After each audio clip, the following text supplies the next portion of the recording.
George, what are you doing? Attempting to clean it. You gonna clear that up? Well, we'll find out. Let's spray it on and see what happens. You seen this on what, TikTok? Oh. Mosquitoes won't be in the shop for a while. Yeah, and we can start to see the gauges a little bit. Yeah, you can see them in there. Yeah, I'll let you work on this for a little bit. Well, good afternoon, everybody, and welcome back to the channel. So the rain kind of putting an end to my wheat harvesting. So we got a project that we're going to roll in the shop here. Got a 260 International tractor backhoe loader combination here. My Uncle Steve brought this over, and when he got it, they thought that it had an injector pump issue. Well, they took the injector pump off, they took the injectors out, they had it all rebuilt, and they realized it was too big of a project, so they asked if we would reassemble it for them. So we're going to get it put back together and see if we can get it running. Well, they did at least cover it up, so let's see what we got under here.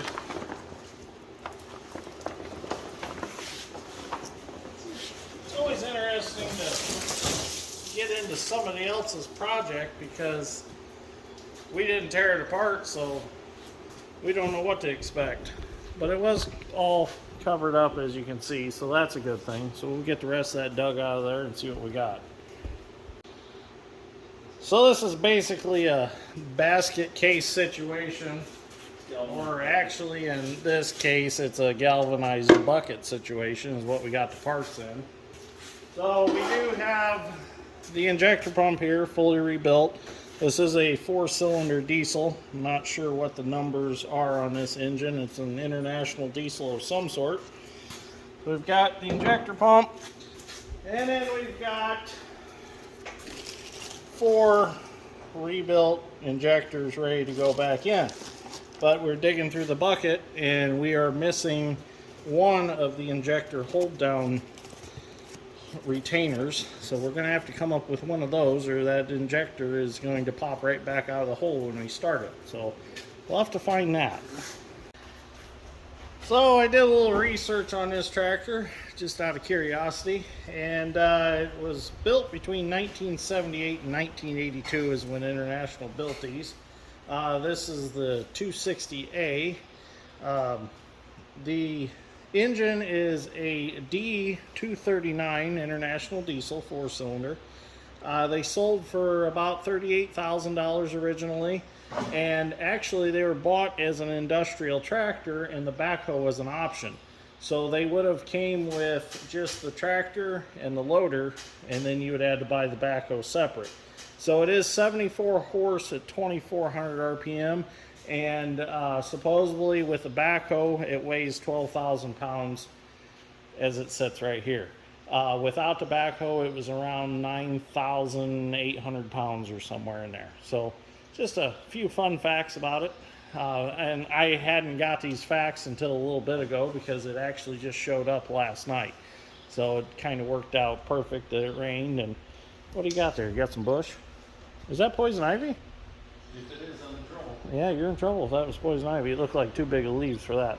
So let's get started here and see what we can assemble with the pieces that we have. Okay, so step one, George is going to take a gasket scraper and he's going to remove the old gasket from where the injector pump bolts on. You can see it's in pretty bad shape. We got a new gasket for it. So this is one of them deals where we didn't tear it apart, so we don't know what we're going to get into.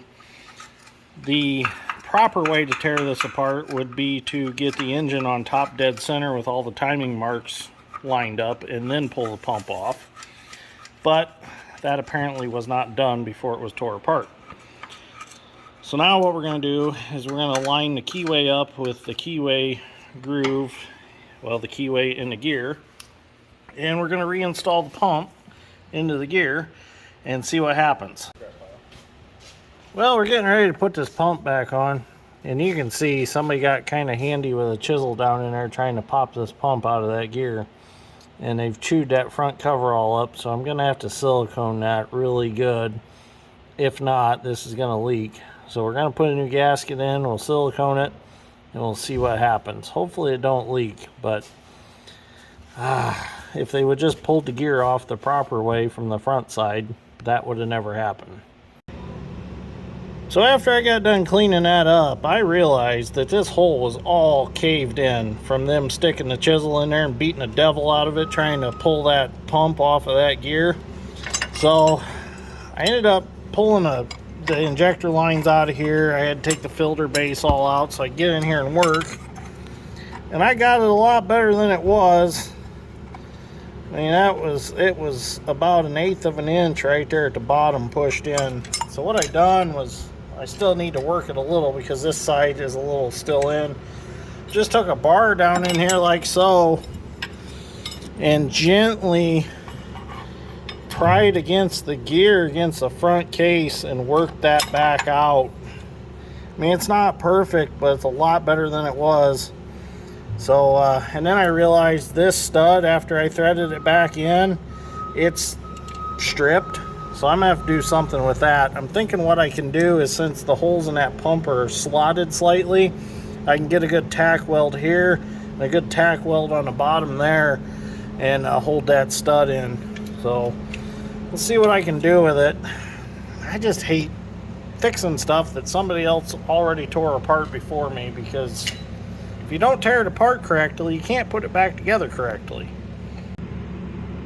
And also, the problem is, if you don't get this front cover straight, that creates an issue with the mesh on the gears here in the front cover. So I gotta get this as close as possible as I can, or it could cause premature wear on the gears. But probably, as old as this wheel hoe is, it's probably not gonna hurt anything if it's slightly off.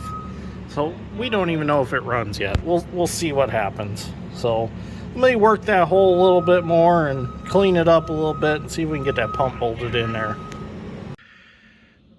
Okay, so I made the repair to the stud there.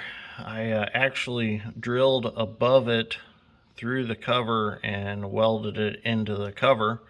And then I took a die grinder and went around inside the hole. Since the hole was a little deformed from being all bent up, once I bent it back straight, I realized that it was a little bit deformed. So I cleaned that back up. I've got that to the size that it needs to be.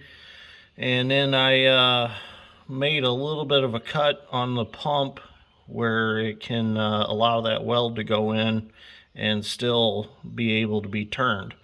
So everything should be okay. I don't see what that's going to hurt. It's better than tearing the whole engine apart to get that front cover out to replace that front cover. I thought about, well, maybe you're rethreading it, trying to go with a bigger stud, but then I'd really have to modify the pump. I didn't want to do that. I didn't want to make that whole hole slot bigger and all that. So this will be fine. Now we can get that pump bolted back in. Well, we got our pump bolted back in. Everything looks good, tightened up. Put the shaft through and drawed the shaft through the gear with the nut and the keyway. And then put the 2 nuts on the back side. And we turned it halfway in the slots there. It looks to be like that's where it was bolted before. Now we got to determine, this has electric fuel shut off. And of course, since I didn't tear it apart, I don't know how it goes back together. So I got to figure out which wire is which, and I'm assuming this is the wire for the electric shutoff. So what we're going to do, put a test light on it here, and we have the jump pack hooked up. George, would you hit the key and just turn the key on? Oh, shut off, turn on, shut off. Okay, so that is our 12 volt for our fuel shutoff. So we've got that figured out. And then while we're here, we're going to go ahead and we're going to put this return line back on. I'm going to clean that up a little bit. That cap's missing out of that pump, which I've been very careful not to get anything in it. It is the return, so it'll, whatever does get in it, it'll flush out. So let me go grab a little sandpaper so I can clean that banjo fitting up. Okay, so I threw a red rag over there. Our channel sponsor and my good friend Larry gets us these red rags. So, of course, Dad's talking to himself back there in the background. God only knows what he's talking about. Clean this up. Maybe a little coarse sandpaper, but it's sure scrubbing the schmutz right off of there.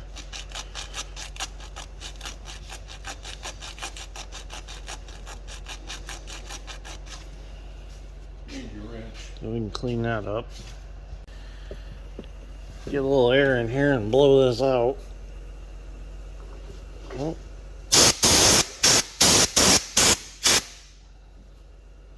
A little air down that line maybe. Okay. There we go. Now let me get this out of the way. That's better. Now we can see what's going on. We're going to put a copper washer on top with this banjo fitting. Put one down here. Get this line back down where it belongs. Now somebody tweaked these lines a little bit, of course, trying to get the pump out. Why I like to put stuff back together that I tore apart. Because then I know what I bent the heck out of when I took it apart the first time. So I know what I got to fix as I go.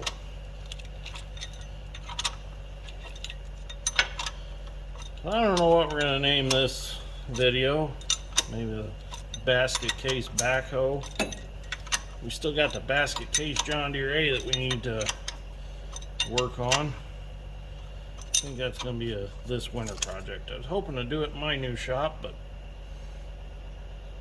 with the way things are, trying to get things built, find people to build them, I don't know if I'm going to get me a shop built by this winter or a house. So that'll probably be a next year venture. Still going to try though. I just don't want to be building a house in the middle of winter time. So, okay, that fitting's back on. Let me get a straight screwdriver and we'll get that back together. And then we can work on injector lines. Well, next step is we need to put the injectors back in. But before I go any farther, I'm going to go ahead and clean these injector lines out. I just have some carburetor cleaner here that I'm going to hold the straw on and spray it through each injector line and spray it right on myself.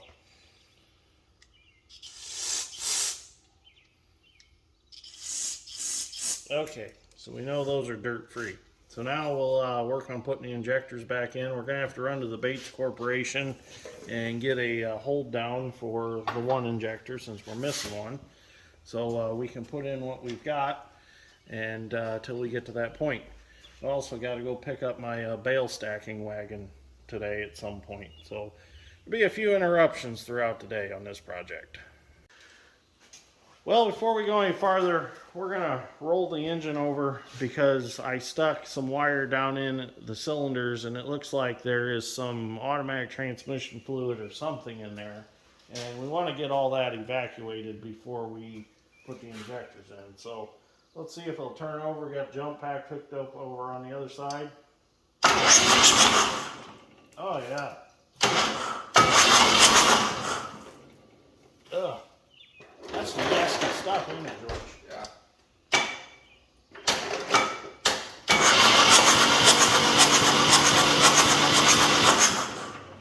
It's getting fuel. Yeah, it's pumping a little fuel out. Okay.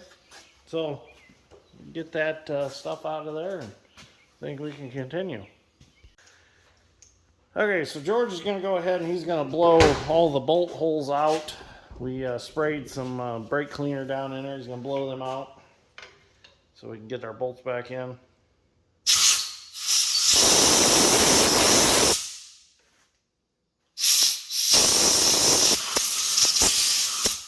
And we'll roll the engine over again and blow anything out that went down the cylinders. If anything, it's just going to be a little grease or something, some brake clean. It's not going to hurt anything.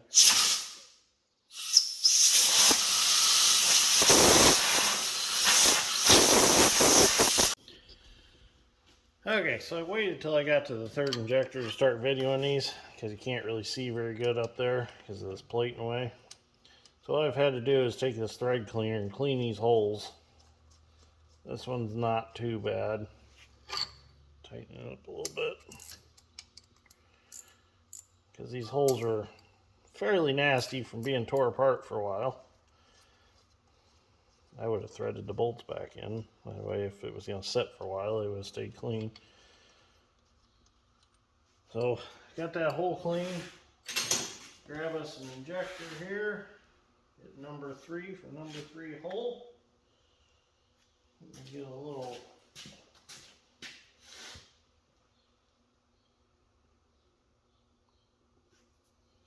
I'm going to put some anti-seize on them here. Now you just can't have enough anti-seize. You gotta get plenty on them. Well, maybe not that much, but I got a little too much of my sponge brush here. The more anti-seize you keep on injectors, the easier it is to get them out when you need to get them out. You can get a little on the tip there. Okay.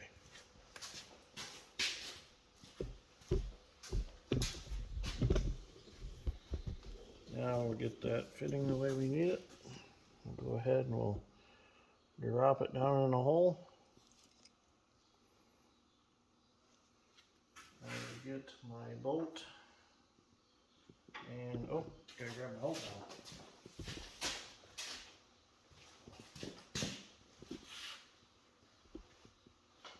A little anti-seize on the hold down bolt also.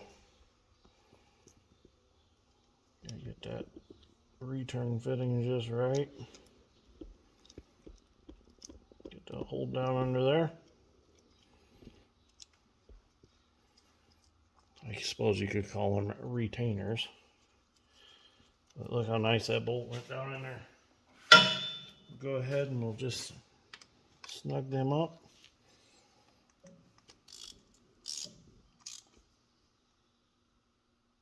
Plenty tight. You don't want to go too tight and break them off. I'm sure there's a torque spec for it, but I don't have a book on it. So now all we got left to do is, once we get a hold down for that injector, we can put it in, and we can put our return lines between them. They're just rubber hose. They just poke on there, and then they run to here after we get that one in. So we'll get a hold down, and then we can put our injector lines on. So I took the line off from the filter base to the injection pump, and if you remember earlier in the video I showed you this fuel line was junk. Well, I wanted to show you something else. Banjo fittings tend to get plugged up over time. I don't know if you can see that. That hole is completely blocked off. That one's 3/4 of the way blocked off. That one's totally blocked off. And that one's about 3/4 flow there. So if you ever have a fuel system issue, check these if you can't find a plug anywhere else. I've seen these plugged up with like the cotton from cottonwood trees. I've seen little bugs in them. I've seen all kinds of stuff get stuck in them over the years. So definitely that causes a fuel delivery issue. So definitely something to check. So what I'm going to do is this fuel line, I know we're not going to find it anywhere. Bates probably won't have it because it's an industrial application. I'm assuming this is probably something that is, what's the word I'm looking for? Special to this machine. I've never really seen one on a tractor, but I haven't really worked on that many IH tractors. So what I'm going to do is I'm going to go ahead, I'm going to cut these crimps off, and this will be a barbed fitting under there. I'll just go and I'll get some good quality fuel delivery hose, supply hose, and we'll make a new hose for this utilizing these banjo fittings. So we got this fuel line over here in the vise, and all we're going to do is make sure, if you're going to do this, clamp these in a red rag or something soft so you're not hurting them faces. So we're just going to cut this crimp. Now be very careful not to get into your line under it.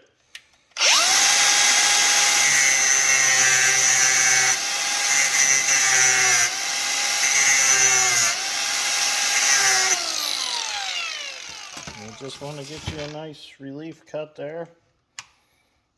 And just pop it. I mean, you can leave just a little bit by the fuel line so you don't have to worry about nicking the fuel line. And then there you go. So we've got this end off. I did nip it just a little bit, but that'll be okay. And now we got this one. Now we can put our own hose between them and just some hose clamps and we'll be good to go. Okay, so we ended up going to the Bates Corporation and we got the injector hold down, and we inquired about the return lines for the injectors, and actually this is what actually is supposed to be in there. So they got us the actual original return line. They had it in stock actually. So what happened is somebody along the lines had went along and cut all these apart and just put rubber hose. And I don't know what they used for clamps, or they just shoved them together and left it. But this is actually what is supposed to be in there. So now we have the right return line. So we're going to go ahead and throw this on. George has got that other injector in with the hold down in it. And before we left, I actually threw the injector lines back on the pump. So we're actually pretty close to being able to start this. I just got to put the filter base back in and put the new fuel line on, and I think we can try to run it. Let's prime it up and run it. So let's see what happens. Well, we're down to our last connection here. This piece is called the olive, and this is the nut for it. This is for the returns. So this goes like so. Put the nut up here, stick that in there. And some of you might notice that we had to turn the injectors around in order to get the return lines on. Apparently, we had them backwards. But we would know that if we actually tore it apart. But we didn't tear it apart. So there's another fun surprise on the galvanized bucket backhoe here. I'm going to tighten it a little more. I might have to get another wrench and head that down there. Things are a little floppy. Does everybody know why you call it the galvanized bucket backhoe? Yeah, because I said it all the pieces came in a bucket when it came here. Galvanized bucket. Yeah, a galvanized bucket. It's like a galvanized corn grinder leader combine. Alright, there we go. So we'll get that filter base put on, some new fuel filters, and get it primed and see what happens. Well, we got it all put back together. We started the bleeding process. So, sounds like it might want to start. Jump starter.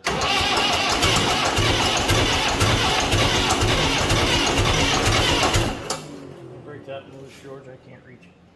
So that one up there. That's the only one I haven't gotten yet. Can't see it.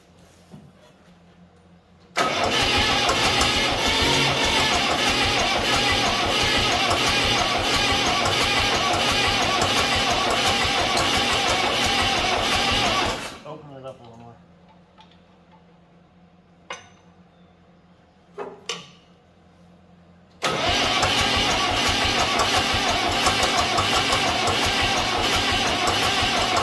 Okay, close that one. Where's the wrench? Must have a lot of air in it.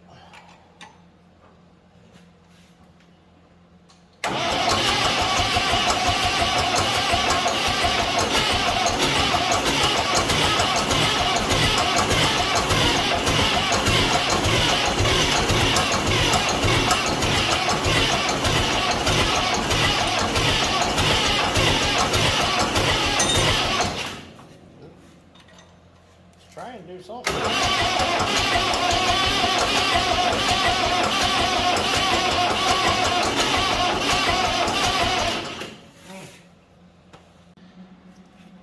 So this project just gets better and better and better.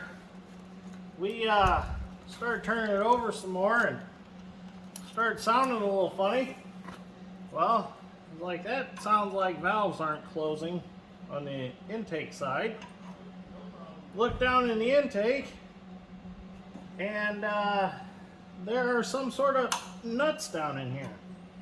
So it looks like a squirrel or something carried some chestnuts. Let me get this ether assist line off of here. So we gotta pull this intake off and have a look. Well, that ain't gonna fit in there. Oh crap.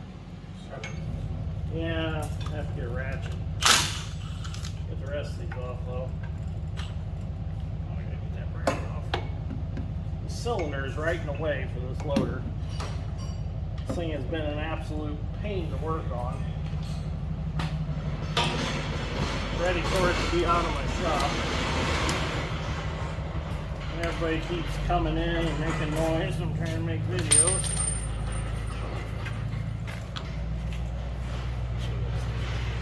What we got back here? Oh, sure enough. Oh, that's nasty. Oh, that's wonderful. Probably in the valves and everything else. Well, let's see what happens. We've got Dad's truck on it, jumping it. We've got the battery charger on it. So we think we got some of the air bled out of the lines again.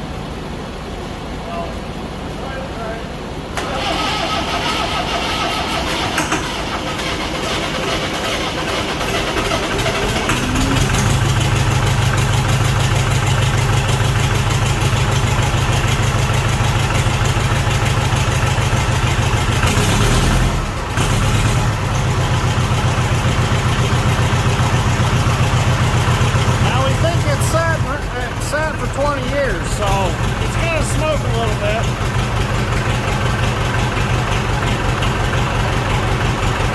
Power steering don't work.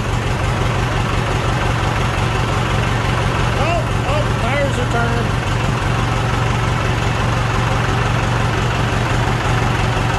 Alright, so we got some things to button up yet on the engine. Got to put the front cover back on, put the intake together, clean the air filter all out. So the intake was plugged when we got it, but who knows when it actually got plugged. I think the mice got in there and plugged it with nuts first, and then somebody came along and plugged it after the fact. So it does run, but we still got some adjustments to make.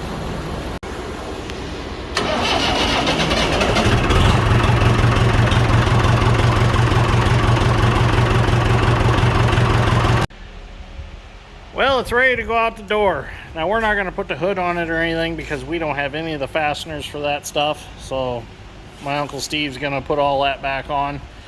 George is putting a cover back on where we had to turn the engine. We had to stick a bar in a torque converter and turn it down there so we could make our adjustments. We've got it timed properly. We had to make a few adjustments. It just needs to be taken out and ran for a while. Being that it sat so long, it's probably got some rings that are a little hung up and all that, so it probably needs a little Marvel Mystery Oil ran through it for a while. But it runs. So that was our job, to get it running again. So we done our job. It's out of our hands. I don't think we're going to do any digging with it. There's a lot of hoses on this thing that I just don't want a chance playing with it. So we are going to take it out, do a little pressure washing on it, wash off some of the diesel fuel and stuff like that on it. And then Steve can come get it. So let's get it out of the shop. Let's see if it'll move on its own. Well, there we go. We got it running, and we got it driving.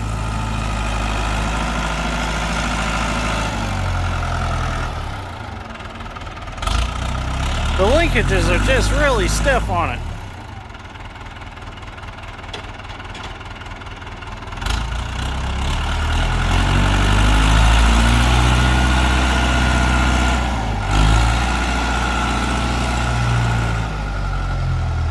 I guess our work here is done.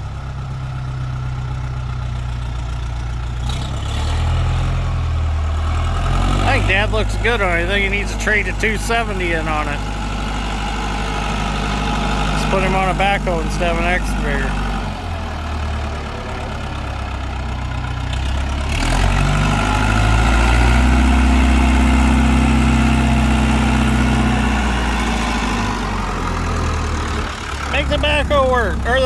the loader work. There you go.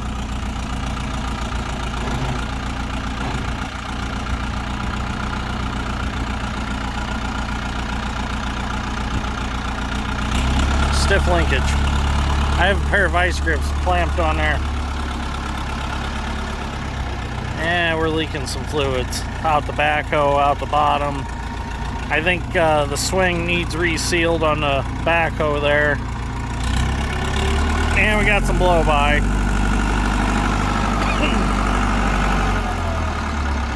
Okay. Well, thank you for watching. Greatly appreciate it. We'll see you all in the next one.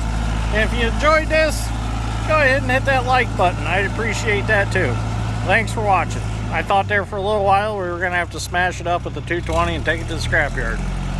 But I think with a little bit of lubrication, I think it could be a decent backhoe tractor.